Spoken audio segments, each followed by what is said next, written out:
দর্শক মন্ডলী আসসালামু আলাইকুম। শামসুল ইসলাম আপনাদের সবাইকে সাদর আমন্ত্রণ জানাচ্ছি আজকের এই ভিডিও লাইভ আড্ডায়। আপনারা দেখতেই পাচ্ছেন আজকের এই ভিডিও লাইভটির যে শিরোনাম, রোহিত, কোহলি এরা জানেন কখন কোথায় থামতে হবে, কিন্তু আমরা কি জানি? দেখে তো তা মনে হয় না আমরা জানি কিনা। দেখুন, একটা বিষয় আপনাদের সাথে আজকে শেয়ার করতে চাই। আমি আগেই কথা দিয়েছিলাম যে ইন্ডিয়ার এই টি-20 ওয়ার্ল্ড কাপ জয় নট ইন এ ফ্লুক। ধারাবাহিকভাবে গত 4-5 বছর ধরে ইন্ডিয়া আইসিসি ইভেন্টের প্রত্যেকটি টুর্নামেন্টের সেমিফাইনাল, ফাইনাল টাচ করছিল, কিন্তু লাস্ট হার্ডেলটা ক্রস করতে পারছিল না। সো কঠোর পরিশ্রম, অধ্যবসায়, ডেডিকেশন, কমিটমেন্ট এবং ক্রিকেটের প্রতি তাদের যে তুখোড় আত্মনিবেদন, এরই ফলাফল এবারের এই চ্যাম্পিয়নশিপ ফাইনাল জেতা।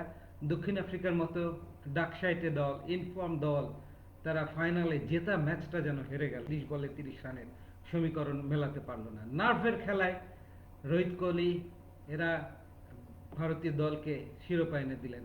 বলা যেতে পারে মুখ্যত বোলাররা ফাইনাল জিতিয়ে ভারতকে শিরোপা পাইয়ে দিয়েছেন। আজকের এই ভিডিও লাইভটি আলোচনার গভীরে যাওয়ার আগে আপনাদের অনুরোধ জানাবো, প্লিজ আপনারা শেয়ার করে দিন এই লাইভটি এবং আপনাদের কমেন্টস সেগুলো জানান। আমি চেষ্টা করব সেই কমেন্টসগুলো অ্যাড্রেস করবার। প্রথমে যদি আমরা আসি ক্যাপ্টেন রোহিত শর্মা প্রসঙ্গে, তিনি 159 ম্যাচে 151 ইনিংস ব্যাট করেছেন, 19 বার অপরাজিত ছিলেন, 4231 রান সংগ্রহ করেছেন।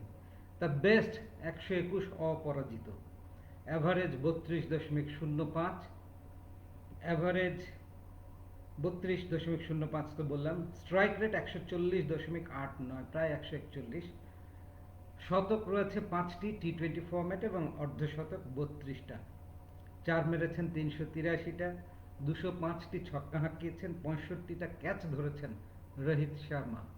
এরকম একজন ধ্রুপদী টি-20 স্পেশালাইজড ক্রিকেটার বা ব্যাটার ইন্ডিয়া দলের অধিনায়কত্ব করে তার ক্যারিয়ারের শেষ ম্যাচে ফাইনাল জিতিয়ে তারপর তিনি বিদায় নিলেন।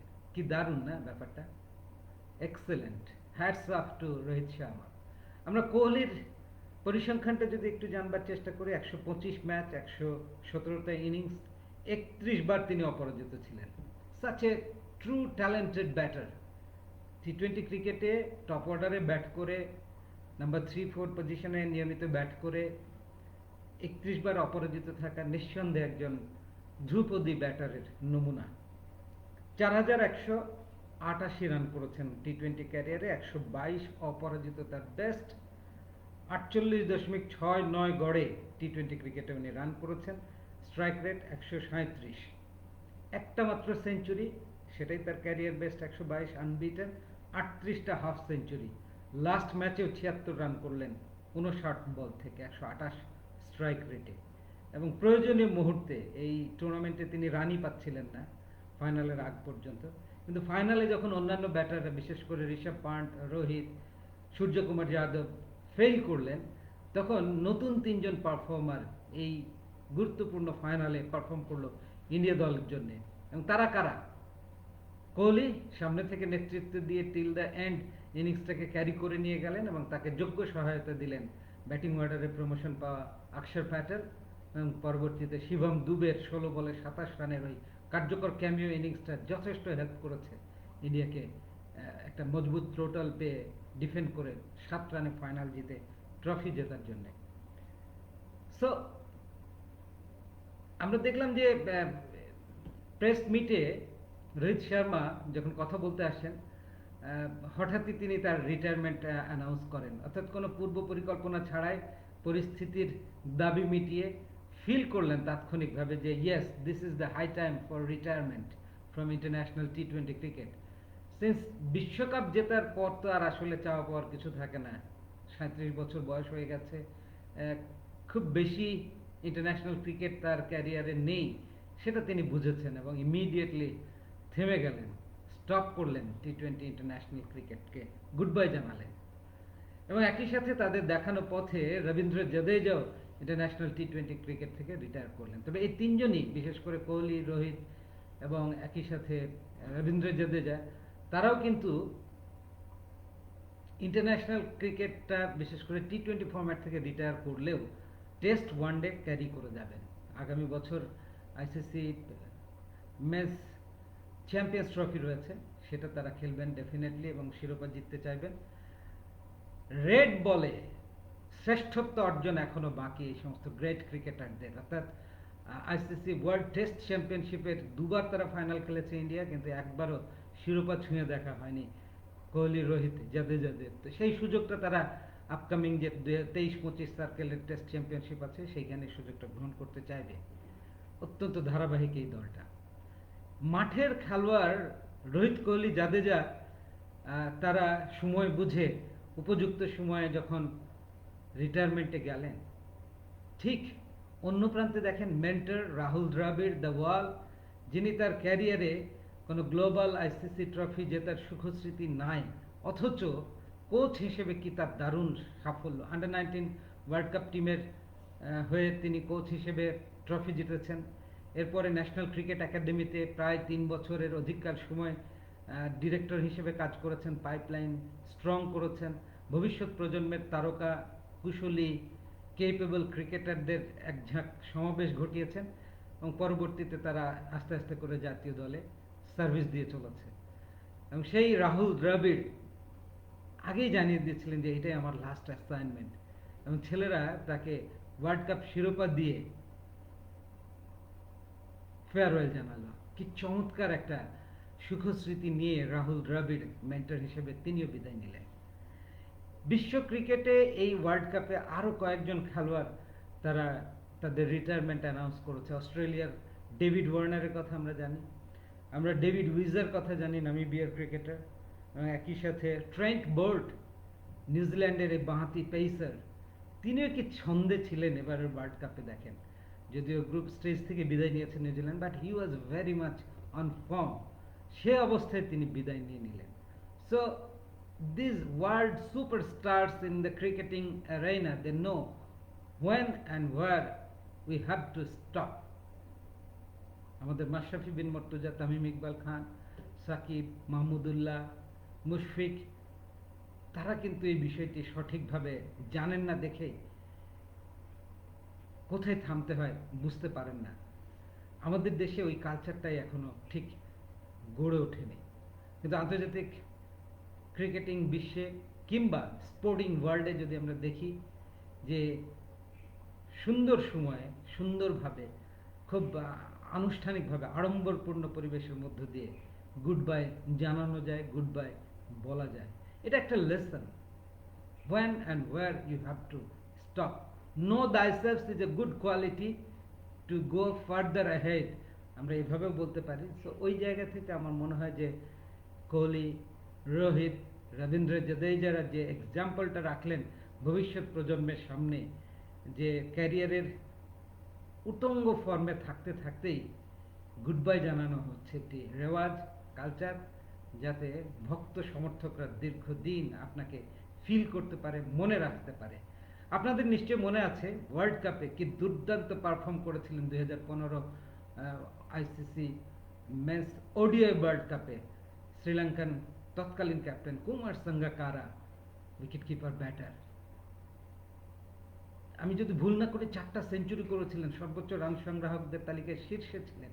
সে অবস্থায় তিনি রিটায়ারমেন্ট অ্যানাউন্স করলেন। পুরো ক্রিকেট বিশ্ব তাকে গভীরভাবে মিস করছিল। তো এই তো ক্রিকেটীয় ওয়ার্ল্ডে, সংস্কৃতিতে আমরা এই প্র্যাকটিসগুলো দেখি, যেটা আমরা আমাদের এই অঞ্চলে বিশেষ করে বাংলাদেশে খুব বেশি দেখতে পাই না। আমি এবার দর্শকদের কমেন্টের দিকে যাই। খায়রুল ইসলাম তিনি বলছেন যে বিসিবি অল সিলেক্টার্স তাদেরকে হেয় করছেন। কেমন আছেন ভাইয়া? সাইফুল ইসলাম, ভালো আছি, আপনার বিশ্লেষণ খুব ভালো লাগে। মাসুম রানা তিনি বলছেন থ্যাংক ইউ সো মাচ। আপনারা যদি এই লাইভটি শেয়ার করে দেন আমি ভীষণ ভীষণ খুশি হব। রাহুল এবং কোহলি তাদের ক্রিকেটিং ক্যারিয়ারে আগে বলেছি যে চ্যাম্পিয়ন্স ট্রফি জিতেছেন, ওয়ার্ল্ড কাপ জিতেছেন, কিন্তু ওয়ার্ল্ড টেস্ট চ্যাম্পিয়নশিপটা রেড বলে এখনো সেই শ্রেষ্ঠত্ব অর্জন করা হয়নি বা সেই ট্রফিটা ছুঁয়ে দেখা হয়নি। সেইটা তারা ছুঁয়ে দেখতে চাইবেন, এবং সেটা ছোঁয়া হলেই আমার বিশ্বাস যে তারা সব ধরনের ক্রিকেট থেকে গুড বাই জানানোর একটা উপলক্ষ পাবেন। যে সমস্ত দর্শকরা ইতিমধ্যে যুক্ত হয়েছেন পশ্চিমবঙ্গের মুর্শিদাবাদ জেলার বহরমপুর থেকে লাইভ দেখছেন আমাদেরকে, সজিদুল ইসলাম, থ্যাংক ইউ সো মাচ সজিদুল, আপনি লাইভটি শেয়ার করুন। নুরুল ইসলাম ভাই, কথা বললেই হবে, রোহিত কোহলিরা অবসরে গেলে তাদের ব্যাকআপের অভাব নাই, আর বাংলাদেশের কে আছে? বাংলাদেশেরও আছে, আমরা কেন গড়ে তুলছি না? ইটস এ সিস্টেম, তাই না ভাই? একটা সিস্টেম। আপনি দেখেন যে সাকিব মাহমুদুল্লাহ এইবারে প্রয়োজনীয় মুহূর্তে দলকে কতটা ক্লোজলি সার্ভিস দিতে পেরেছেন। নেদারল্যান্ডস ম্যাচে সাকিবের একটা 50, দ্যাট ওয়াজ প্রেইজ ওয়ার্দি। বল হাতে সাকিব কিন্তু নিজেকে প্রমাণ করতে ব্যর্থ হয়েছেন। মাত্র 3টে উইকেট, 111 রান এবারে টুর্নামেন্টে। সাকিবের সাথে এটা বেমানা। মাহমুদুল্লাহ মাত্র 95 রান করেছেন 7টা ম্যাচ খেলে, একটা মাত্র উইকেট। আসলে এটা মানায় না, এটা হয়নি। পুরো ব্যাটিং ইউনিট হিসেবে আমরা ফেল করেছি। তাওহিদ হৃদয় ছাড়া কোনো ব্যাটারি আমাদেরকে প্রপারলি এক্সপেক্টেড সার্ভিসটা দিতে পারেননি। আসসালামু আলাইকুম স্যার, সাতক্ষীরা জেলা ক্রীড়া ধারাভাষ্যকার ফোরামের পক্ষ থেকে শুভেচ্ছা ও ভালোবাসা। এবার মোস্তাক, আমাদের Surid, thank you so much. Sudip দলায়, স্যার ভেরি পুয়ার সাউন্ডটা কেন পুয়ার হচ্ছে আমি ঠিক বুঝতে পারছি না, মাফ করবেন। আমি ল্যাপটপ থেকে লাইভে এসেছি, হয়তো কারিগরি ত্রুটির কারণে এমনটি হচ্ছে। লাইভটা খুব বেশি কন্টিনিউ করব না, অল্প সময়ের জন্য এসেছি আজকে। ভালো লাগলে অবশ্যই আপনারা শেয়ার করুন প্লিজ, সঙ্গেই থাকুন, লাইভটি নিশ্চয়ই উপভোগ্য হবে। সো আমার কথা হচ্ছে যে when and where we have to stop, এইটা জানা বোঝা কতটা গুরুত্বপূর্ণ একজন ক্রীড়াবিদের ক্যারিয়ারে। জাতি, ভক্ত, সমর্থক, দর্শকরা যাতে আপনাকে চিরজীবন শ্রদ্ধা ও ভালোবাসায় মনে রাখতে পারে, স্মৃতির মণিকোঠায় স্থায়ী করে ধরে রাখতে পারে, সেই জন্য একটা সিগনিফিক্যান্ট অর্জন করুন এবং সময় মতো ফুল স্টপ টানুন আপনার ক্যারিয়ারে, এবং ভবিষ্যৎ প্রজন্ম তথা নতুনদের জন্য সুযোগ করে দিন। জিমি অ্যান্ডারসন তার ক্যারিয়ারটা কত লম্বা করেছে দেখুন। এই তো 10 তারিখ থেকে West Indies versus England test series শুরু হচ্ছে। একটা টেস্ট ম্যাচ খেলেই জিমি অ্যান্ডারসন গুড বাই জানাবেন ফর্মালি, বিদায়ী টেস্ট হবে। আগে থেকে ঘোষণা দিয়ে তিনি তার বিদায়ী টেস্ট ম্যাচটা খেলছেন। একটা কমপ্লিট অফিসিয়াল ফেয়ারওয়েলও তিনি পাচ্ছেন, এবং একই সাথে ইসিবি, ইংল্যান্ড ক্রিকেট বোর্ড, তাকে মেন্টর হিসেবে, বোলিং মেন্টর হিসেবে দলের সাথে রেখে দিচ্ছে। অর্থাৎ একজন খেলোয়াড় ইমিডিয়েটলি ফ্রম হিজ রিটায়ারমেন্ট তিনি দলের থিঙ্ক ট্যাঙ্ক বা কোচিং প্যানেলের একজন সদস্য হয়ে দলকে সার্ভিস দেবেন পর্দার পেছন থেকে। This are the culture, we have to develop it. আমরা আশা করব যে বাংলাদেশেও এই কালচারটা ডেভেলপড হবে। আজকে বিসিবির সভা হচ্ছে, সেখানে বেশ কিছু গুরুত্বপূর্ণ সিদ্ধান্ত হয়তো আসবে, আমরা সেগুলো পরবর্তীতে গণমাধ্যমের বরাত দিয়ে জানতে পারবো। Then again Virat Kohli, Rohit Sharma, Ravindra Jadeja, Trent Boult, David Warner, David Wiese, এদের সবার জন্য শ্রদ্ধা, ভালোবাসা। আপনারা আপনাদের ক্রিকেট ক্ষুরধার মেধা মনন দিয়ে আমাদের দিনের পর দিন মনোরঞ্জন করেছেন। ক্রিকেটীয় বিশুদ্ধতায়, ক্রিকেটীয় সৌন্দর্যে আপনাদের ক্যারিয়ার মহিমান্বিত হয়েছে, আমরা উপভোগ করেছি। আপনাদের ভবিষ্যৎ জীবন নিঃসন্দেহে আরো সুন্দর, সার্থক এবং সাফল্যমণ্ডিত হবে। বিশেষ করে কোচ রাহুল দ্রাবিড় একজন ঠান্ডা মাথার মানুষ, একজন কুল হেডেড কোচ। দলকে যেভাবে গাইড করেছেন, শিরোপা পাইয়ে দেওয়ার ক্ষেত্রে যে স্ট্র্যাটেজিক্যাল পরিকল্পনাগুলো গ্রহণ করেছেন, তা নিঃসন্দেহে দারুণ একটা বিষয়। শামসুল ভাই, হাতুড়ি সিমকে পদত্যাগ করা উচিত, শাকিল খান বলছেন। অজয় হালদার বলছেন, স্যার বাংলাদেশে কোনো ইন্ডিয়া পেছনে পড়ে আছে, আমরা তো বাংলাদেশকে অনেক ভালোবাসি। দেখেন, সবাই কি পেছনে পড়ে আছে? যাদের কাজ নিন্দা করা তারা তো করবেই। আমি তো ইন্ডিয়ান ক্রিকেটের নিন্দা করছি না, বরং প্রশংসাই করছি। তারা প্রশংসা পাবার যোগ্য, দাবিদার। মাঠের ক্রিকেট, মাঠের বাইরের ক্রিকেট, ক্রিকেট অবকাঠামো, সব জায়গা থেকে ইন্ডিয়া একটা রোল মডেল হয়েছে সাম্প্রতিক সময়ে। অজয় হালদার, আপনি শেয়ার করলে আমি খুশি হব। রোভার লিয়াকত আলী বলছেন, অন্যান্য দেশের প্লেয়াররা নিজের ইচ্ছায় অবসর নিয়ে নেয় সময় থাকতে, কিন্তু আমাদের সোনার ছেলেরা অবসর নিতে চায় না কেন জানি না, ইনসিকিউর ফিল করেন কিনা। তবে ঠেলে ধাক্কা দিয়ে বের করে দেওয়ার চেয়ে নিজের থেকে একটা পর্যায়ে সম্মান থাকতে থেমে যাওয়া কি ভালো নয়? এটা তো আমাকে আপনাকে বুঝতে হবে, তাই না? আসসালামু আলাইকুম স্যার, আপনি আমার একজন প্রিয় ধারাভাষ্যকার।